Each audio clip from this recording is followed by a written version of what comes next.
The Great Kite Adventure. ఒక నగరంలో సూర్య, లైలా అనే ఇద్దరు పిల్లలు పక్కపక్కలలో ఉండేవారు. వారిద్దరూ మంచి స్నేహితులు కూడా. వారిద్దరూ దొరికిన గాలిపటంతో ఏం చేశారో, ఏమేం మాట్లాడారో చూద్దాం రండి. సూర్య లైలాతో, నాకు ఈ గాలిపటం మా మేడపైన దొరికింది. ఎవరిదో పడిపోయిందనుకుంటా. ఓ అవునా, ఈ గాలిపటం బాగా పాతగా ఉంది. దీన్ని మనం కొత్తదానిలా రెడీ చేద్దామా అని లైలా అడిగింది.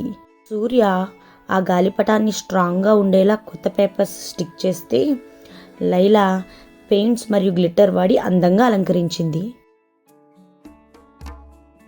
ఇప్పుడు గాలిపటం చూడు, చాలా బాగుంది కదా అని సూర్య అడగ్గా, అవును చాలా బాగుంది, పద బయటికెళ్ళి ఎగిరేద్దాం, ఎలా ఎగురుతుందో చూద్దాం అని లైలా అనింది. అలా వారిద్దరూ గాలిపటం ఎగిరేయడానికి బయటికెళ్లారు. ఆకాశం నీలంగా ఉండి బయట సన్నని గాలి వేస్తుంది. లైలా, ఇక్కడే చాలా విశాలంగా ఉంది, మనం ఇక్కడే ఈ గాలిపటం ఎగిరేయచ్చు. అయితే ఇక్కడే గాలిపటం ఎగిరేయి. లైలా, ఇటు చూడు, ఇది భలే ఎత్తుగా ఎగురుతుంది. అవును, భలే అందంగా ఉంది. ఇంతలో గాలి గట్టిగా వీయడం స్టార్ట్ అయింది. గాలి ఎక్కువగా ఉంది, మనం దారాన్ని అడ్జస్ట్ చేయాలి. అయితే నేను గాలిపటాన్ని పట్టుకుంటా, నువ్వు ఆ దారాన్ని ఫిక్స్ చెయ్యి.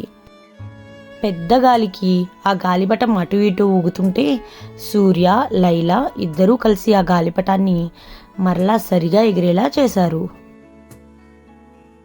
మనం సాధించాం. మరలా ఆ గాలిపటాన్ని చక్కగా ఎగిరేలా చేశాం. అవును, కృషితో మనిద్దరం సాధించాం. వారిద్దరూ ఎగురుతున్న గాలిపటాన్ని చూస్తూ పెరట్లోనే కూర్చున్నారు. ఈరోజు నాకొక మంచి రోజులా గుర్తుండిపోతుంది. అవును, నాకు కూడా మంచి మెమొరీస్ ఉన్నాయి ఈ రోజుతో. చీకటి పడుతుండడంతో వారిద్దరూ గాలిపటాన్ని సర్దుకొని బయలుదేరారు. గాలిపటంతో ఆట వారికి మంచి మెమొరీస్ని ఇచ్చింది.